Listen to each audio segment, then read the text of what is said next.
guys, untuk konten hari ini, saya nak menerjah seorang musician. Sebab apa?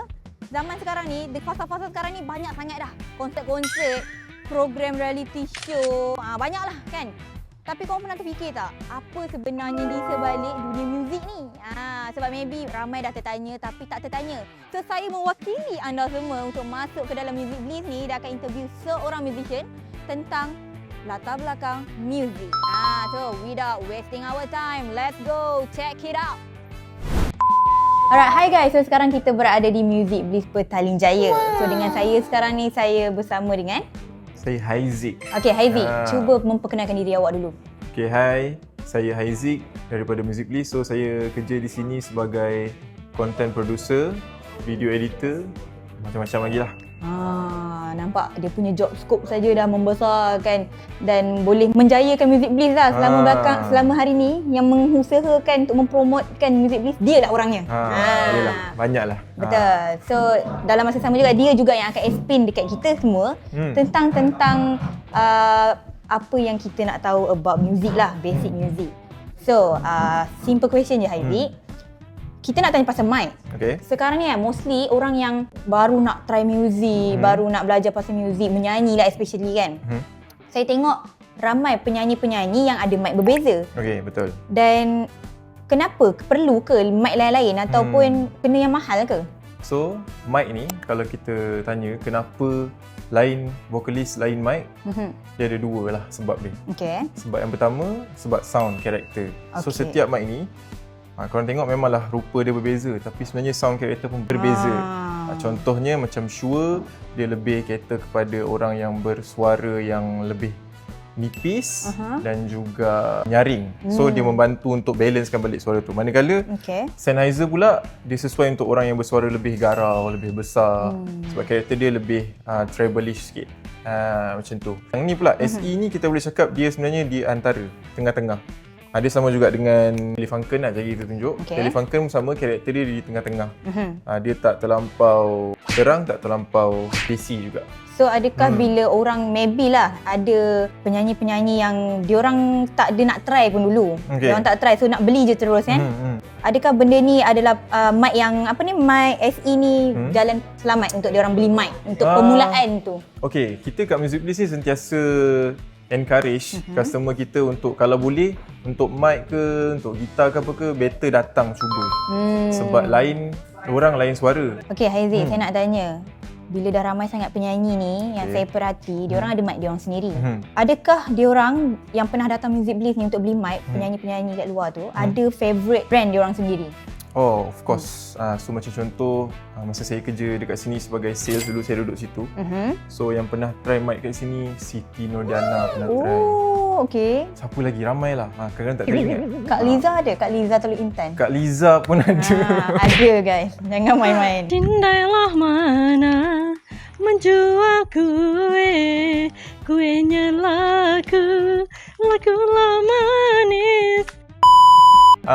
Jadi macam contoh mostly yang datang sini ada yang prefer Sennheiser. Dia depends lah. Dia memang macam saya cakap tadi, point saya tadi balik, dia ikut kepada penyanyi tu. Okay, kalau warna pula kenapa masing-masing ada colour-colour sendiri? Dia ada efek ke untuk vokal tu? Dia memang tak ada lah. Kan? Itu karakter bergantung pada model. Kalau dari segi rupa tu pula, rupa tu untuk menunjukkan signature seseorang lah. Mungkin kita tahu macam contoh AC Mizal contohnya. Kan dia ada mic dia juga tak silap warna gold kot. Betul. So kita tengok je, ni mic AC Mizal ni contoh macam tu. Faham. Dia punya orang kata signature mic je lah kan. Rupa. Kalau macam orang yang macam biasa macam kita orang ni kan, yang baru nak menyanyi, ada beza ke? Bila kita orang pakai mic tu, boleh orang detect, dia pakai mic murah, dia pakai mic mahal. Okay, untuk pendengar biasa mungkin benda tu susah untuk kita terus, ini mic murah. Mungkin susah lah. Untuk detect tu kan. Sebab bila cakap pasal mic ni, dia bukan terus end product terus mic. Orang yang mix tu pun kita main peranan, mixer yang digunakan, efek yang digunakan, ada banyak lagi. So sebenarnya dia bukan bergantung kat mic tu sahaja, betul? Dia betul bukan tak? 100%. Tapi dia, saya boleh cakap around 70% daripada apa yang ni. Sebab dia yang capture suara kita, dia nombor satu. Lepas tu barulah benda-benda yang lain. Oh, faham. Okey, so sekarang ni Haizik, saya macam tertarik dengan macam-macam variasi mic kat betul. sini. Boleh ke kalau saya nak comparison mic-mic ni? Boleh. Jom. Begitu banyak cerita, ada suka ada duka, cinta yang ingin ku tulis bukanlah cinta biasa. Cintaku bukan di atas kertas, cintaku getaran yang sama, tak ingin berpaling, tak ingin berganti. Jiwaku sering saja berkata. Alright, so Haizik sekarang ni saya nak tanya dekat Haizik memandangkan Haizik ni dah berada dekat Music Bliss ni berapa lama dah? Saya tahun ketiga. Tahun ketiga so dah 3 tahun. 4 macam tu lah. Oh, 3 ke 4 tahun lah. Lama juga lah tu. Selalunya orang yang datang ke Music Bliss ni, apa yang diorang cari selalu? Adakah servis ke ataupun memang diorang memang cari barang-barang je ke, macam mana?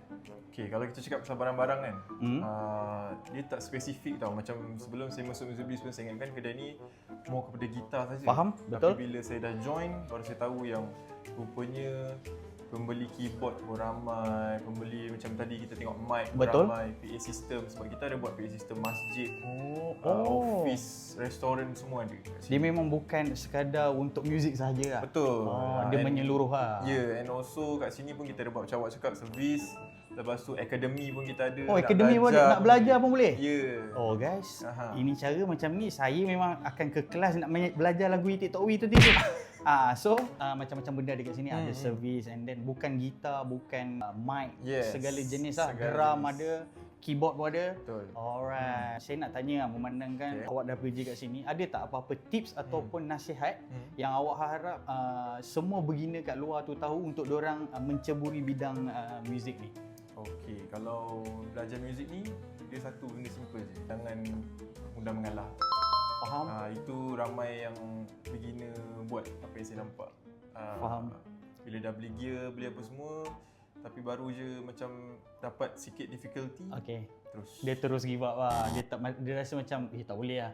Dia kalau ada passion tu nak tak nak memang kita kena buat habis-habis tu lah. Lagi-lagi kalau kita dah spend dekat something tu, harga kadang sampai ribu ada ke. Alright. So lagi satu tips untuk beginner ni, adakah awak rasa untuk starting belajar muzik, adakah patut kita spend je terus duit banyak-banyak ataupun macam boleh je beli dengan ikut bajet poket kita, macam mana? Faham? Okey. Kalau macam dekat Music Bliss ni kita ada price range yang sangat besar lah. Faham? Dia bukannya kalau gitar contohnya tak adalah terus start 1000, tak. Kita ada gitar yang bermula daripada harga 299 pun ada dah sekarang.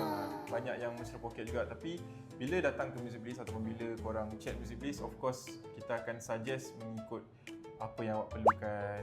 Betul. Level awak. Kalau contoh salesman dah suggest tu, kalau boleh dengar je.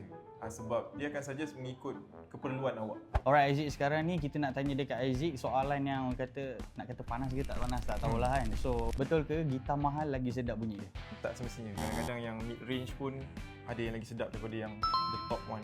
Yang kedua, bass lagi susah daripada gitar? Dua-dua susah. Dua-dua susah. Belajar sendiri ataupun belajar dengan cikgu? Belajar dengan cikgu. Cikgu sebab? Supaya tak sesat. Dia jangan buat mandai-mandai. Talent atau practice? Practice.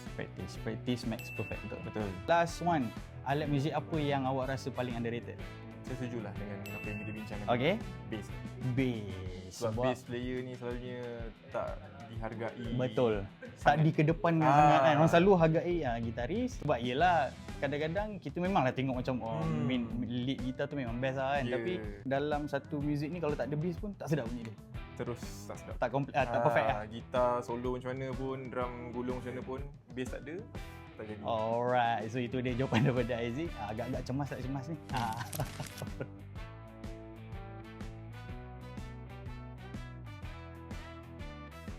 Alright, so sekarang Haziq kita dah habis soalan kita. Sekarang ni dah sampai ke bahagian untuk challenge lah. So macam Haziq sendiri, Haziq dekat Music Bliss ni, Haziq bekerja saja ke ataupun Haziq adalah seorang musician juga sebenarnya? Saya musician jugalah. Biasa-biasa. Okey, instrumen apa yang Haziq main ni? Saya kalau major instrumen gitar. Gitar. Boleh tak kalau kita challenge Haziq untuk belanja sikit kita and then ajarlah kita orang sikit cara-cara nak main gitar ni, boleh ke? Jom. Jom. Okay, guys.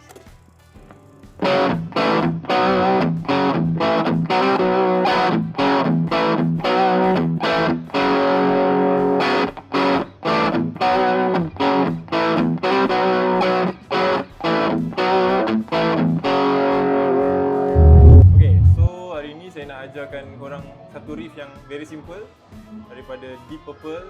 Tajuk lagu dia Smoke on Water. So simple je, dia gunakan 2 tali ni je. So riff dia lebih kurang macam ni.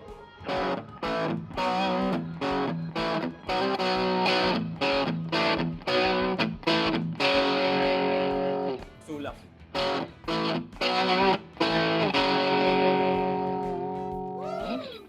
Alright guys, so tadi kita dah dengar macam-macam knowledge kita dapat, macam-macam tips and juga kita dah tengok juga tadi Haziq belanja kita cara-cara nak main gitar yang riff yang simple tadi. So korang kat rumah kalau suka konten-konten macam ni, jangan lupa komen dekat bawah tu nak konten macam mana, nak kita orang pergi kat mana lagi. And then jangan lupa like, subscribe and share. Jumpa korang on the next video. Ciao ciao ciao ciao ciao.